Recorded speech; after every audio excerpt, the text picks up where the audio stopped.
March 29th, 1974. It was an ordinary day. About 35 kilometers east of Xi'an in China, a group of farmers were digging a well in a village. When they reached a depth of around 5 meters, they discovered something unusual, the head of a human figure made of clay. It was not just a head. As they dug further, they found the entire body. It was a beautifully crafted life-size statue of a soldier made of terracotta. It looked like a real Chinese warrior, full height, detailed features, and realistic posture. The farmers did not stop digging. As they continued, more and more statues appeared. News spread quickly, and villagers gathered to dig further. The more they dug, the more statues emerged. Soon, government authorities arrived and began systematic excavation. What they found was astonishing. Not one or two, but around 8,000 life-size soldiers buried underground. These statues were not randomly buried. They were guarding what is considered the largest tomb complex in human history. Infantry, cavalry, chariots, generals, a massive army arranged in battle formation. This incredible archaeological discovery became known as the Terracotta Army. But if the Terracotta Army is so extraordinary, imagine how extraordinary the tomb they guard must be. Many people have heard about the Terracotta Army, but fewer people know about the enormous mausoleum they are protecting. The tomb of China's first emperor, located a few kilometers away.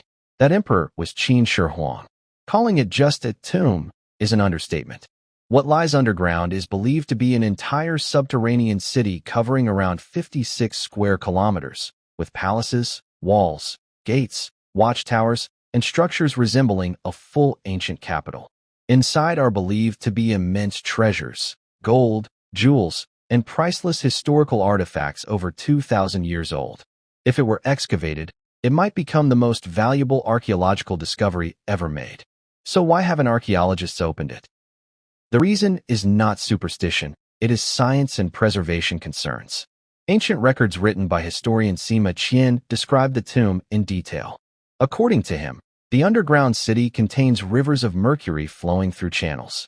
There were also supposed mechanical traps, like automatic crossbows, to protect the tomb from intruders. Modern scientific surveys have detected unusually high levels of mercury in the soil around the site, suggesting that large quantities may indeed exist underground. However, the real reason archaeologists hesitate is preservation. When the terracotta warriors were first excavated in 1974, they were originally brightly painted. But within minutes of exposure to air and sunlight, the paint began to flake and disappear. The pigments had survived for over 2,000 years in a sealed environment, but once exposed, they deteriorated rapidly. The same risk exists for the emperor's tomb. Inside could be delicate artifacts of immense historical value. Once opened, they might be permanently damaged due to oxygen exposure and environmental changes. The size of the site makes the challenge even greater. This is not a small chamber. It is a massive underground complex. Current technology may not yet be sufficient to safely excavate such a vast sealed structure without causing damage. Archaeologists have learned hard lessons from past excavations. For example, Heinrich Schliemann damaged parts of ancient Troy through aggressive digging. Howard Carter caused damage during the excavation of Tutankhamun's tomb. Because of such historical mistakes, modern archaeologists are more cautious. For now, the tomb of Qin Shi Huang remains sealed. Archaeologists are waiting for future technology capable of preserving everything properly before opening it.